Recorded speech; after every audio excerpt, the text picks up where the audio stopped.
Everyone, welcome to the session. आज हम discuss करने जा रहे हैं grade 6 Punjab school education board की science, lesson number 10, motion and measurement of distances.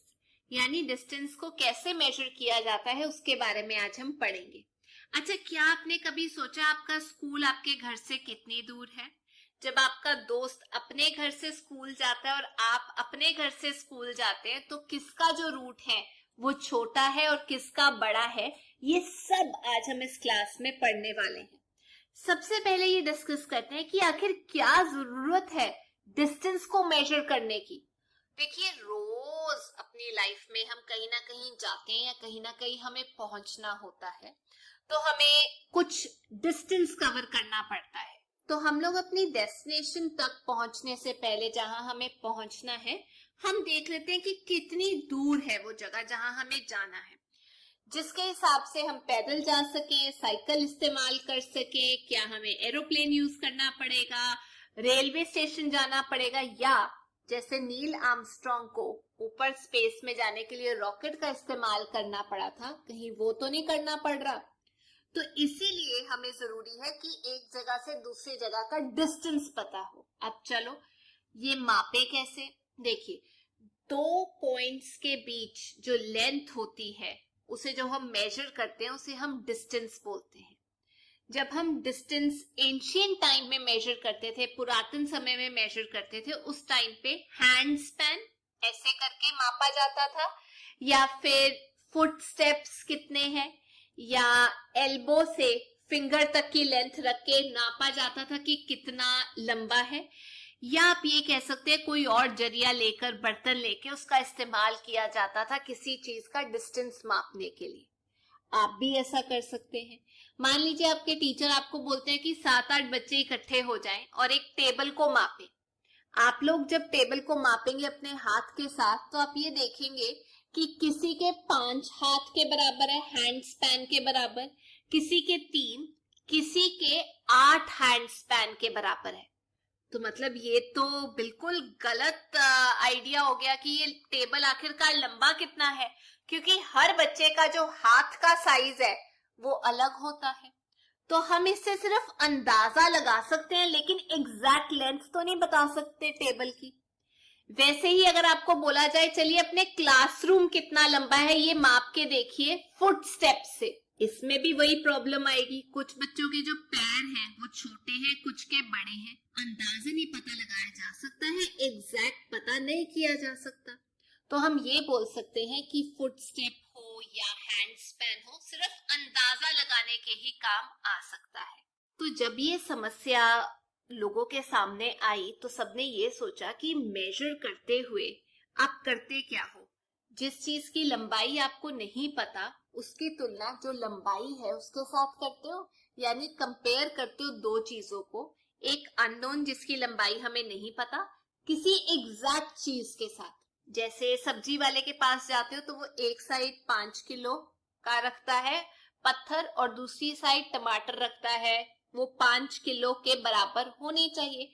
तो ये जो 5 किलो है ये नोन है क्वांटिटी, हमें मालूम है कि वो पत्थर 5 किलो का ही है। टमाटर का जो वेट है वो हमें एग्जैक्टली नहीं पता, वो हमें मापना है। तो एक स्टैंडर्ड यूनिट होना चाहिए, एक फिक्स्ड क्वांटिटी होनी चाहिए। तो इसीलिए हमने ये सोचा कि एक फिक्स कर देते हैं क्वांटिटी को, उसे हम बोलेंगे यूनिट। तो जब भी आप किसी चीज का माप लेते हो उसमें दो चीजें आती हैं, एक नंबर आता है और उसके साथ में आता है उसका यूनिट। जैसे पहले जो यूनिट था वो था हैंड स्पैन, 7 नंबर था, हैंड स्पैन यूनिट था। 12 फुट स्टेप्स 12 नंबर था, जो फुट स्टेप्स है वो यूनिट था। पर उसके बाद हमने ये देखा कि ऐसे तो काम चलेगा नहीं, क्योंकि अलग अलग फुट स्टेप्स हैं, लेंथ की वजह से अलग अलग हैंड स्पैन है हाथ की लंबाई की वजह से। तो इसीलिए हमने ये सोचा कि हमें एक स्टैंडर्ड यूनिट चाहिए मेजरमेंट का। पहले तो चल जाता था ऐसे करके काम, लेकिन आजकल की जिंदगी में हम लोगों को एग्जैक्ट यूनिट का पता होना जरूरी है, एग्जैक्ट मेजरमेंट की जरूरत है। तो ये जो जरूरत है ये अभी नहीं उठी, ये बहुत पहले उठ गई थी 1790 में, जब सब लोगों ने ये सोचा कि एक स्टैंडर्ड यूनिट रखते हैं मेजरमेंट का, जिसे हम बोलेंगे मेट्रिक सिस्टम। इसे इंट्रोड्यूस किया गया था फ्रांस के द्वारा और धीरे धीरे करते करते दुनिया भर के साइंटिस्ट ने इसे एक्सेप्ट कर लिया। आज की डेट में हर कोई इसे एक्सेप्ट करता है दुनिया भर में, और इसे बोला जाता है इंटरनेशनल सिस्टम ऑफ यूनिट्स, जिसकी शॉर्ट फॉर्म है एसआई यूनिट। अब एसआई जो यूनिट है, स्टैंडर्ड यूनिट है, हर एक चीज का अलग अलग होता है। अब ये जो एसआई यूनिट है, यहाँ पर आप टेबल देख सकते हैं। जैसे लेंथ का एसआई यूनिट है मीटर, मास का एसआई यूनिट है किलोग्राम, टाइम सेकंड्स में लिया जाता है, इलेक्ट्रिक करंट को मापा जाता है एम्पियर के अंदर, थर्मोडायनेमिक टेम्परेचर को मापा जाता है केल्विन के अंदर, ल्यूमिनस इंटेंसिटी को मापा जाता है कैंडेला के अंदर, अमाउंट ऑफ सब्सटेंस के लिए भी एक यूनिट है जिसे हम बोलते हैं मोल। तो ये है सब चीजों के एसआई यूनिट्स। ये कुछ एग्जाम्पल दिया, और भी होते हैं। तो मान लीजिए लेंथ का जो एसआई यूनिट है वो है मीटर।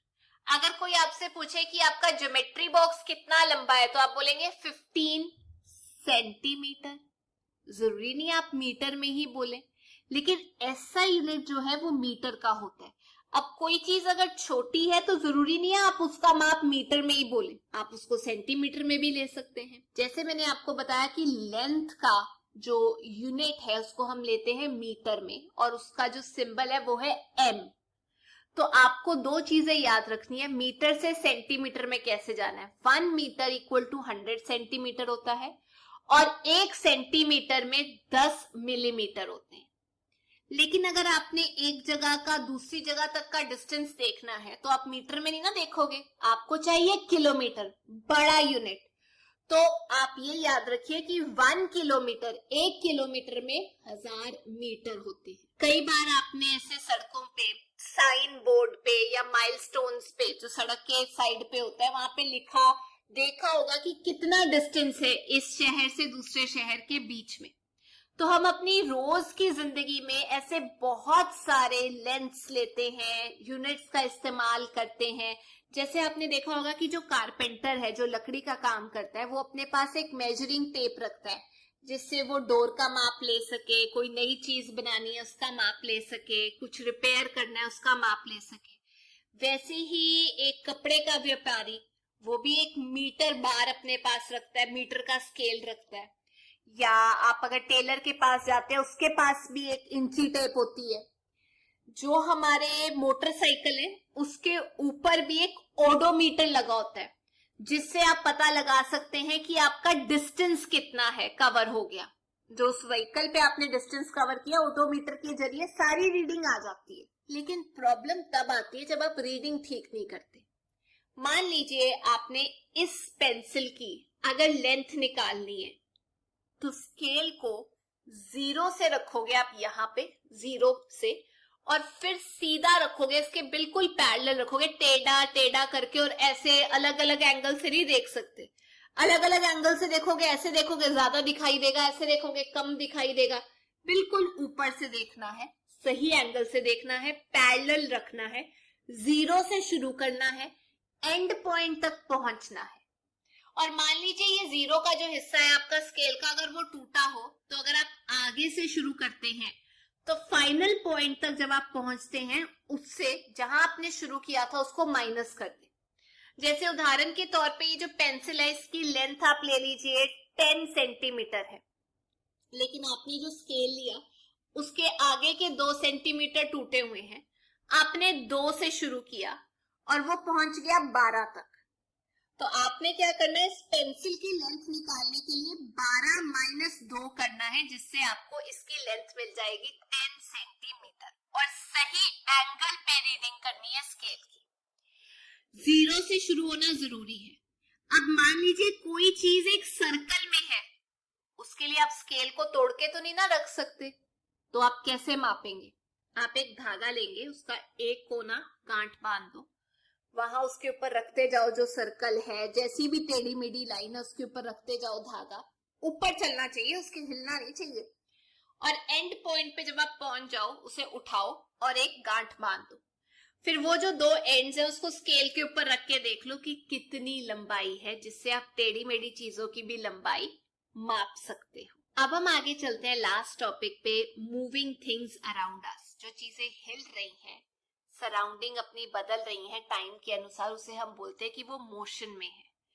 जैसे कोई चीज, ये जो है ऑब्जेक्ट अपनी पोजीशन चेंज कर रहा है और आसपास देखो, पहले ये मेरी आंख के यहाँ पे था, फिर ऐसे ऐसे टाइम भी आगे बढ़ रहा है और इसकी मोशन हो रही है, अब ये इस आंख तक आ गया, यानी सराउंडिंग भी चेंज हो रही है, टाइम भी आगे निकल रहा है, तो हम ये कह सकते हैं ये चीज मोशन में है। आप अपने आसपास बहुत सारी चीजों को मोशन में देखते होगे, जैसे आपका दोस्त भाग रहा है प्लेग्राउंड में, मोशन में है, क्योंकि जब वो भाग रहा है पहले इस पेड़ के पास था, फिर दूसरे पेड़, फिर तीसरे पेड़ के पास, उसकी पोजीशन चेंज हो रही है टाइम के साथ साथ, तो हम ये कह सकते हैं कि वो मोशन में है। अब ये जो मोशन है जो हम आम जिंदगी में देखते हैं, ये 3 किस्म की होती है, linear motion, circular motion, periodic motion. पहले बात करते हैं लीनियर मोशन की। लीनियर मतलब सीधी लाइन में जो होती है, जैसे गाड़ी, बस सीधी सड़क पे जा रही है, ट्रेन सीधे ट्रैक पे जा रही है, एथलीट जो है जो भाग रहा है 100 मीटर की सीधे ट्रैक पे जा रहा है, ये सब लीनियर मोशन के एग्जाम्पल है। सीधा, जैसे सोल्जर, सिपाही जब परेड करता है तो सीधे चलता है। सेकेंड, सर्कुलर मोशन, जो सर्कल के फॉर्म में घूम रही है, सर्कुलर पाथ में घूम रही है, जैसे पंखा, पंखे के जो विंग्स हैं वो सर्कल में घूम रहे हैं। घड़ी के जो हैंड्स हैं, hour hand, minute hand, second hand, गोल गोल घूम रहे हैं, सर्कल में घूम रहे हैं।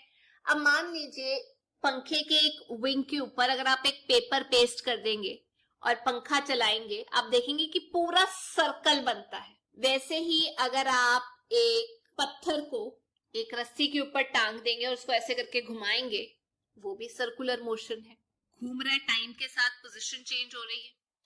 तीसरा होता है पीरियोडिक मोशन, यानी एक फिक्स्ड इंटरवल के बाद जो मोशन है वो रिपीट होती है। जैसे आप कह सकते हैं आपका स्विंग, झूला, पहले ऐसे, फिर फिक्स टाइम के साथ ऐसे, फिर ऐसे, फिर ऐसे, ये पीरियोडिक मोशन है। बट अगर मैं सिलाई मशीन की बात करूं, उसमें तीनों एग्जाम्पल आ जाएंगे।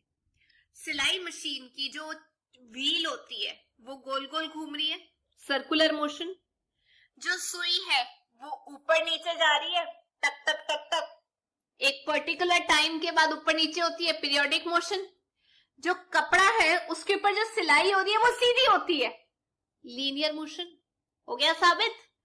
तो यही था आज का चैप्टर और यही थी आज की क्लास। पर जाने से पहले मैं आप लोगों से 2 क्वेश्चंस पूछना चाहती हूँ। पहला क्वेश्चन ये कि टाइप्स ऑफ मोशन कौन कौन सी होती हैं, और दूसरा क्वेश्चन ये कि मोटरसाइकिल पे डिस्टेंस मेजर करने के लिए क्या बनाया होता है, कौन सा मीटर होता है, उसका नाम आपको मुझे बताना है कमेंट सेक्शन में।